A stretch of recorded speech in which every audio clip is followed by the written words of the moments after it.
You don't need to speak to control a room. You don't need strength to win a war. You only need one thing: the ability to shift what people feel without them realizing it. This is the lesson Robert Greene buried deep in his most dangerous book. Not a law, a warning, a mirror. Because once you see how power really works, you stop reacting to life and start designing it. Think about the most powerful person you've ever met. Were they loud? Did they try to prove themselves constantly? Probably not. True influence doesn't scream. It observes, it listens, and then it strikes in silence, through emotion. Boardrooms, families, relationships, friendships. The hidden force behind all of them is emotional control. The people who rise in any social structure are not the most qualified. They're the ones who understand one psychological truth. People are not moved by logic. They are moved by feeling important. Neuroscience backs it up. When someone feels recognized, validated, or seen, the brain releases dopamine and oxytocin. That chemical cocktail makes them associate trust, safety, and attraction with you. And here's the twist: they won't even know why they're drawn to you. Robert Greene knew this. He saw it in history's manipulators, strategists, even emperors, and he gave it a name, indirectly: strategic emotional validation. It's not flattery. It's not manipulation in the way most people think. It's a method, a three-step mechanism. Observe the insecurity the person hides. Reflect it back as strength, subtly. Create an emotional opening that leads to silent control. This is the difference between trying to be heard and making someone want to hear you. Picture this. You're in a negotiation. A CEO known for being cold, arrogant, dismissive. Everyone before you failed by trying to impress him. They debated. They pushed. They lost. You try something different. You watch him. You notice every time someone challenges his authority, his jaw tightens. His tone sharpens. So you shift. You say, "I can see this entire system runs on your ability to hold structure under pressure." That's rare. Silence. Then something changes. He opens up. He listens. You didn't flatter.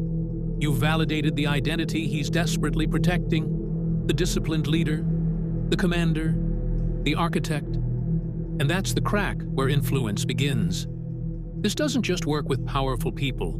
It works everywhere. In relationships, when someone pulls away, it's not always what you did. It's how unseen they feel. In job interviews, it's not just your resume. It's whether you reflect the hiring manager's need to feel competent. In family conflicts, it's not your logic that wins.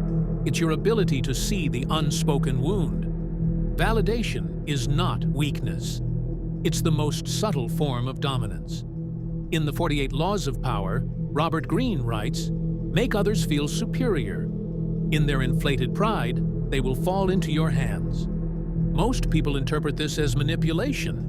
They miss the nuance. He's not telling you to deceive. He's telling you to understand what drives people emotionally and give it to them on your terms. Because when someone feels seen by you, they become psychologically attached to your presence. They seek it again and again. That is power. The ego doesn't want truth. It wants identity stability. Every human carries a secret inner script. This is who I am. And they seek people who reinforce that narrative. You want to influence someone? Reflect back the version of themselves they wish they were.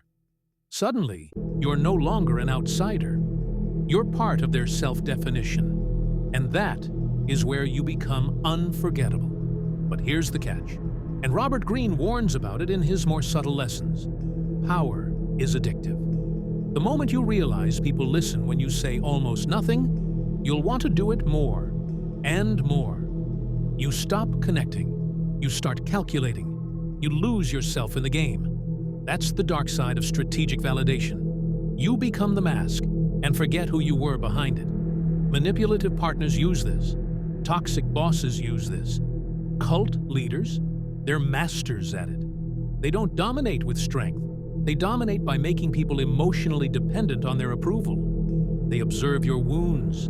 They reflect back a version of you that feels powerful, loved, validated. And slowly, they own your emotional operating system. Know this technique, or be used by it.